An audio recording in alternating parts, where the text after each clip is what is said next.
Dr. David, morning. Morning, sir. Can you just tell us about your favourite book that you've been reading? My favourite book? Well, it goes back 5 years and it's a great book and everybody should have one on their bookshelf. What is it? No, it's not that one, it's the Quran. How I got introduced to the Quran was I was on the plane coming back from New York.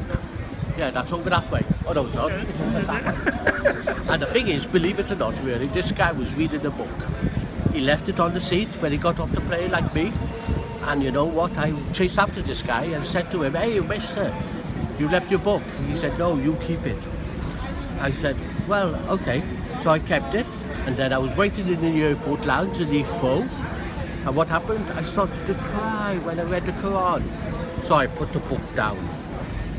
I was happy. I was still the same. And then I picked it up again. I started to cry. And then I got a taxi to my brother's in London. And then what happened? I told him about the Quran, that had made me cry. And do you know what? Just a moment. And then what happened was really, he said, "Don't speak of nonsense things, don't speak of things." I said, "Well, the thing is really, why am I crying?" And then he said, "Go next door." So I went next door, and who was there? The man that was on the plane. And the thing is, name a number, any number. The thing is, I'm not selling that Quran for £20 million or £20,000. I read it twice a day, and not only that, I keep it under my pillow.